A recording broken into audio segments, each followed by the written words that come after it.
Hi EA Technology fans, my name is Derek, and in this video we're going to take a look at our cloud-based asset condition assessment platform, Managed Surveys.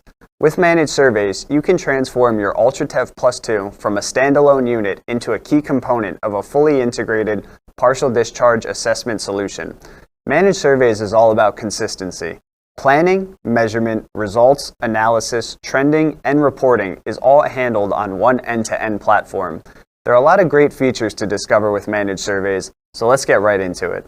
After registering for Managed Surveys through the link in the description and visiting the provided link, which I'll put on the screen, you will arrive at the login portal for Managed Surveys. Enter your username and password, and you will arrive at the Managed Surveys home screen. There will be 4 tiles: HV substations, workflows, work orders, and results that you can use to access the different pages in Managed Surveys. You can also use the bar on the left side of the screen. Let's start with HV substations. HV substations is where you define your electrical assets. You will see your created substations, and for users with multiple customers, you can group the assets by customer using the drop-down menu in the top left. To get started, let's hit the Add HV Substation button. This will allow you to create a new substation. Enter the information including name, number, and address. After inputting this information, we can start adding switchgears to the substation. Click the plus symbol in the switchgear category to add your first switchgear. Enter a name, hit add, and you'll see it added. You can continue this and add more switchgears by clicking the plus icon again. Once you have all your switchgears created, it's time to add panels. Click the plus icon in the panel section, give the panel a number and a name, and continue this again by hitting the plus icon to add more. Once we have all our switchgears and panels added, we can hit the Create button to finish our substation. You will see it added to the list. Substations can be sorted by name, number, or you can search for a substation using any of the search boxes. If we hit the View icon on the right side of the screen, we can see our substation details. From this screen, you can also edit or delete any of your substations. Now that we have our substations created, let's look at workflows. Workflows are how you plan the measurements you wish to perform on your assets. You can use the bar on the left side of the screen or return to the home page and click the Workflows tile to get to the Workflows page. Like the substation page, you will see a list of your created workflows. They can be separated by customer or sorted by ID, summary, type, or substation. Notice that every substation is either generic or specific. We'll discuss the difference in a minute, but for now, let's create a new workflow. To get started, click the New Workflow button. First, you will need to enter a summary and a detailed description of your workflow. Next, you will need to decide if you want background readings taken. Just click on each reading to have it included when performing the survey. We recommend taking background readings. Next, you can choose what substation you want to apply the workflow to. Selecting any substation will create a generic workflow.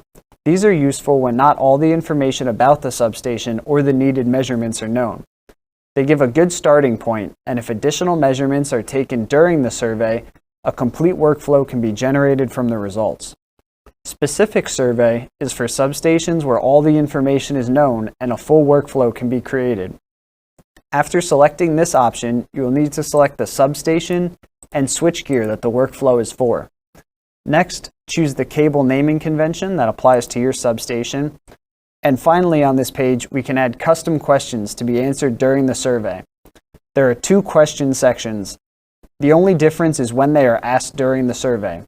Condition questions are included on the background readings page, while custom questions are asked on the page after that. We'll see examples of these later in the video. To add a question, click on the plus icon in the desired section. At the top, enter the question that you want answered. Next, choose the response format, either text, date, or drop-down list. Text is the most versatile. It allows the person performing the survey to use the virtual keyboard on the +2 to enter a response. You can use the validation builder to place some restrictions on the response format, or use the manual option to create the validation using regex. For more information on this, search the keyword regex online. Date has the user input a date as a response. Drop-down list provides the user with pre-populated options that they can choose when answering the question. You can include the other option to allow them to type if the choice is not on the list. After you add all your options, you can use Try It Out to see what the drop-down list will look like. After we add our questions, we can begin adding measurements to our workflow. Click on the plus icon to add your first measurement section. Choose the measurement type and component that you want measured, and then hit Add Panels. We'll see all the panels that are on our switchgear. Select the ones you want and hit Add Panels to add them to the survey. You can add another section by clicking the plus icon, and again choose the measurement type and component you want measured, and then select your panels. You can also edit the order by dragging and dropping either the section or measurements within the section. After you have all your measurements answered, hit Save, and your workflow will be added to the list. Similar to surveys, you can hit the View icon to view the details of your workflow, including the summary, your substation information, and the measurements you have. You can also delete or edit any of your workflows. Now that we have our workflows created, we can begin assigning them with work orders. Work orders are used to assign and schedule the surveys you want performed. Like before, use the bar on the left side of the screen or return to the home page and click the Work Orders tile to visit the Work Orders page.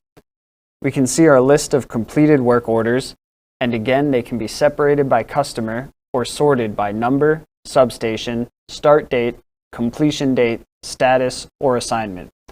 Status is helpful in managing your work orders because they give a quick look at the status of all your orders. Ready means the order was created but not assigned. Assigned means it was assigned to a user, and complete means the survey was done and the results have been uploaded back to Managed Surveys. Let's take a look at creating a new work order. To get started, hit the New Work Order button. The customer will be pulled in from whatever customer you had on the previous page. You can enter a client reference ID, a project code, summary, detailed description, and a target start and completion date. After this, select the substation, switchgear, and workflow that will be used for this work order. You can also include extra details, such as access codes to the facility if any are required. Once all the information is entered, click Create to create the new work order. It will be added to the list, and now we can assign it to a user. To assign it, click Edit Assignments, select the work order, select the user, and hit Assigned User. You can also view the details of all your work orders. You can edit them, or you can change the status to complete or cancel work orders. You can also assign work orders from the detail page. Click Edit Assignment, select the user, and click Assign to assign the work order. Once a work order is assigned, they're ready to go. The next time the assigned user logs into their +2, they will see the order and can perform the survey. Let's see how that works.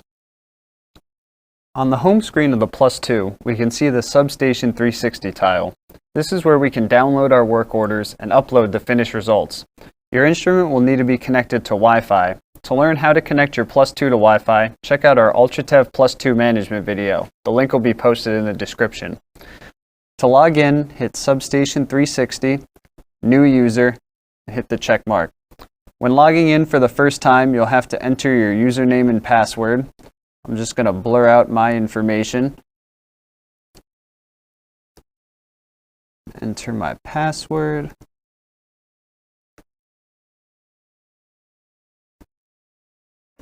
Once you've entered it, hit check, and it will connect with the Substation360 app. Now you'll have to create a PIN number. I'm just going to put in a sample PIN, but we don't recommend doing 1, 2, 3, 4. Once you've chosen a PIN, it will connect you to the Substation360 login.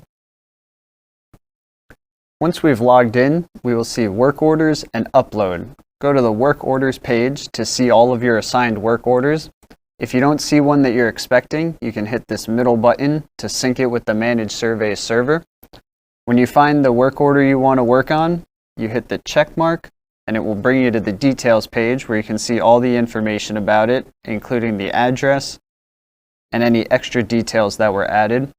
When you're ready to perform the survey, hit the check mark here, and it will bring you to Start the Survey page. If you want to learn how to perform a survey, check out the link in the description.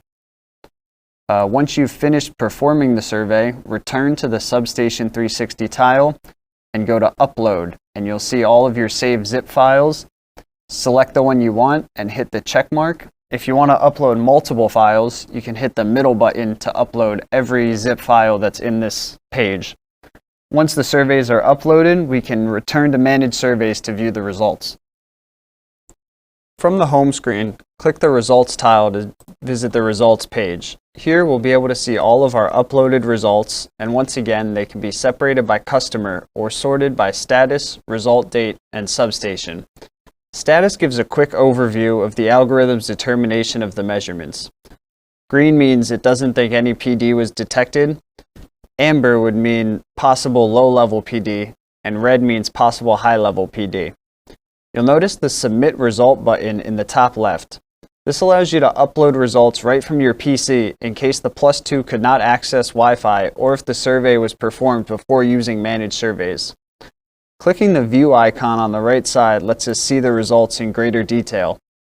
On this overview page, we can see details about the survey, including the engineer and job number, the substation information, switchgear information, and background readings. We can also view any media that was attached to the survey, and we can see all of our measurements. Click on a measurement tile, and we're able to view it. We can see the details of the measurement, a quick little overview. We're also able to view the measurement as a phase resolve plot, as a waveform, a histogram, and as multiple measurements are taken in the same place, it will develop a history chart. Any of these charts can be downloaded. Hit the 3 bars and select the file type that you want to save the result as.